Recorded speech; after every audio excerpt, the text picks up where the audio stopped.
All right, here we go. I'm going to read chapter 17. Well, Litmus came home from the war, said Miss Franny as she went on with her story, and found himself alone. And as he sat down on what used to be the front steps of his house, and he cried and cried. He cried just like a baby. He missed his mama, and he missed his daddy, and he missed his sisters, and he missed the boy he used to be. When he finally finished crying, he had the strangest sensation. He felt like he wanted something sweet. He wanted a piece of candy. He hadn't had a piece of candy in years, and it was right then that he made a decision. Yes, ma'am. Litmus W. Block figured the world was a sorry affair, and that it had enough ugly things in it, and what he was going to do was concentrate on putting something sweet in it. He got up and he started walking. He walked all the way to Florida, and the whole time he was walking, he was planning. Planning what? I asked. Why, planning the candy factory. Did he build it? I asked. Of course he did. It's still standing out there on Fairville Road. That old building, said Amanda. That big spooky one? It's not spooky, said Miss Franny. It was the birthplace of the family fortune. It was there that my great-grandfather manufactured the Litmus lozenge, a candy that was famous the world over.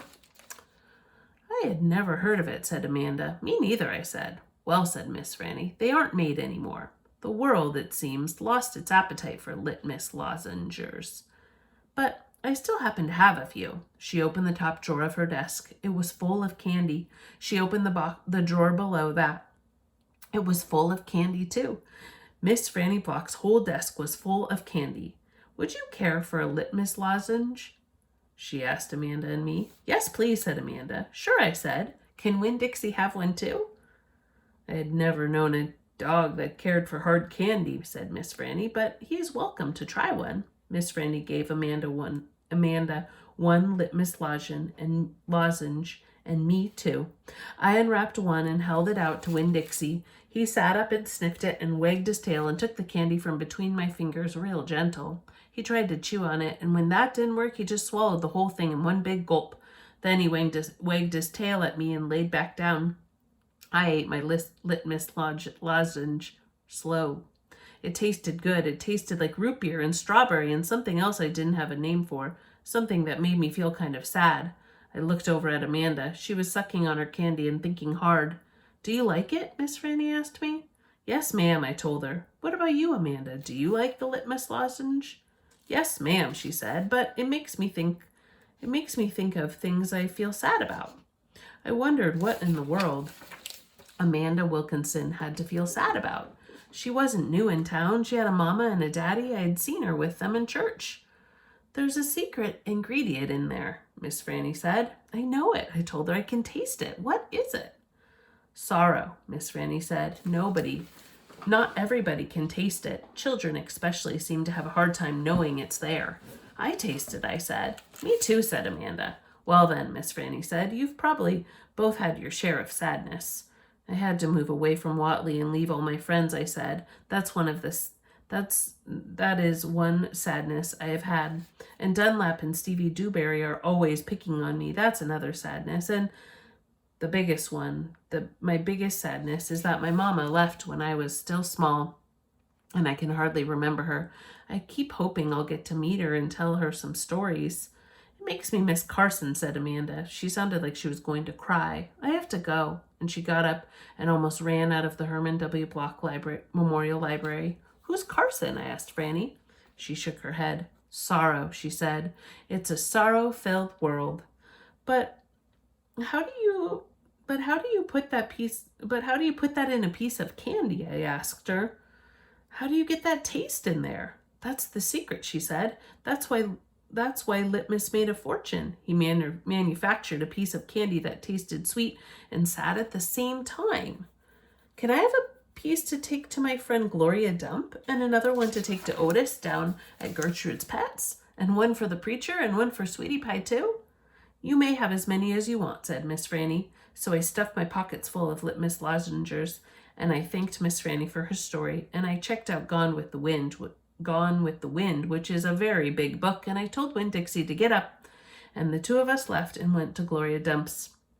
I rode right past the Dewberry's house. Dunlap and Stevie were playing football in the front yard, and I was just getting ready to stick my tongue out at them. But then I thought about Miss Franny and about war being hell, and I thought about what Gloria Dump said about not judging them too hard, and I also and so I just waved instead. They stood and stared at me, but when I was almost all the way past, I saw Dunlap put his hand up in the air and wave back. "Hey," he hollered. "Hey, Opal." I waved harder, and I thought about Amanda Wilkinson and how it was neat that she liked a good story the same as I did, and I wondered again, who was Carson? All right, chapter 18. When I got to Gloria Dump's, I told her I had 2 surprises for her and asked which one did she want first, the small one or the big one? "The small one," said Gloria. I handed her the litmus lozenge and she moved it around in her hands, feeling it. "Candy?" she said. "Yes, ma'am," I told her. "It's called a litmus lozenge." Oh, Lord, yes. I remember these candies. My daddy used to eat them." She unwrapped the litmus lozenge and put it in her mouth and nodded her head. "Do you like it?" I asked. "Mm-hmm." She nodded her head slowly. "It tastes sweet, but it also tastes like people leaving." I don't know about you guys, but I'm dying to taste one of these. "You mean sad?" I asked. "Does it taste like sorrow to you?" "That's right," I said. "It tastes sorrowful, but sweet. Now, what's surprise number 2? "A book," I said. "A book?" "Mm-hmm," I said. "I'm going to read it out loud to you. It's called Gone with the Wind." Miss Franny said, "It's a great book. It's about the Civil War. Do you know all about the Civil War?" "I have heard it mentioned a time or two, said Gloria, nodding her head and sucking on her litmus lozenge. "It's going to take us a long time to read this book," I told her. There are 1,037 pages. "Woo-wee," said Gloria. She leaned back in her chair and crossed her hands on her stomach. "We best get started then." And so I read the first chapter of Gone with the Wind out loud to Gloria Dump. I read it loud enough to keep her ghosts away, and Gloria listened to it good. And when I was done, she said it was the best surprise she had ever had, and she couldn't wait to hear chapter 2. That night I gave the preacher his litmus lozenge right before he kissed me goodnight. "What's this?" he said. "It's some candy from Miss Franny's great-grandfather. It's some candy that Miss Franny's great-grandfather invented. It's called a litmus lozenge." The preacher unwrapped it and put it in his mouth, and after a minute he started rubbing his nose and nodding his head. "Do you like it?" I asked him. "It has a peculiar flavor." "Root beer?" I said. "Something else." "Strawberry?" "That too, but there's something else. But there's still something else. It's odd." I could see the preacher getting further and further away. He was hunching up his shoulders and lowering his chin and getting ready to pull his head inside his shell. "It almost tastes a little melancholy," he said. "Melancholy? What's that?" "Sad," said the preacher. He rubbed his nose some more. "It makes me think of your mother." Winn-Dixie sniffed at the candy wrapper in the preacher's hand. "It tastes sad," he said inside. "It must be a bad batch." "No," I told him. I sat up in bed. "That's the way it's supposed to taste." Litmus came back from the war, and his whole family was dead. His daddy died fighting, and his mama and sisters died from disease, and the Yankees burned his house down. And Litmus was sad, very sad, and what he wanted more than anything in the world was something sweet. So he built a candy factory and made litmus lozenges and put all the sad he was feeling into the candy.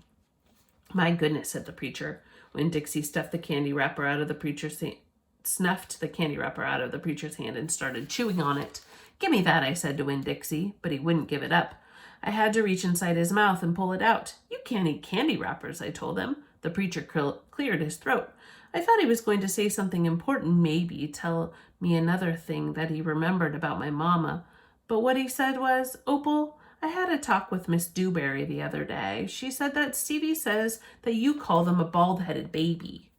"It's true," I said. "I did. But he calls Gloria Dump a witch all the time, and he calls Otis retarded. And once he even said that his mama said I shouldn't spend all my time with old ladies."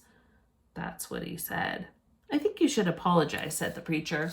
"Me?" I said. "Yes," he said. You You tell Stevie you're sorry if you said anything that hurt his feelings. I'm sure he just wants to be your friend. I don't think so, I told them.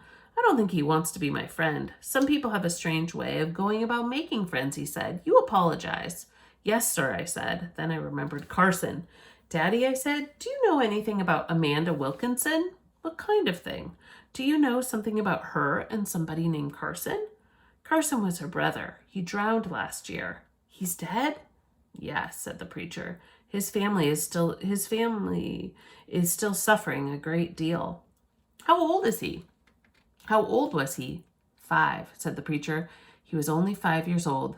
Daddy, I said, how could you not tell me about something like that? Other people's tragedies should not be the subject of idle conversation. There's no reason for me to tell you. It's just that I needed to know, I said, because it helps explain Amanda. No wonder she's so pinch-faced. What's that? Said the preacher. Nothing, I said. Good night, India Opal, the preacher said. He leaned over and kissed me, and I smelled the root beer and the strawberry and the sadness all mixed together on his breath. He patted Winn-Dixie on the head and got up and turned off the light and closed the door.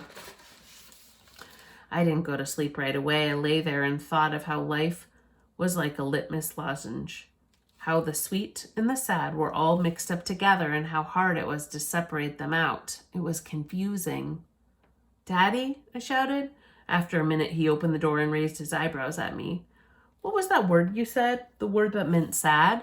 Melancholy, he said. Melancholy, I repeated. I liked the way it sounded, like there was music hidden somewhere inside it. Good night now, said the preacher. Good night, I told him back. I got up out of bed and unwrapped a litmus lozenge and sucked on it hard and thought about my mama leaving me. That was a lot of melancholy feeling. And then I thought about Amanda and Carson, and that made me feel melancholy too. Poor Amanda and poor Carson. He was the same age as Sweetie Pie, but he would never get to have his 6th birthday party. Kind of a sad ending to that chapter, isn't it? But it lets India Opal understand Amanda more, right?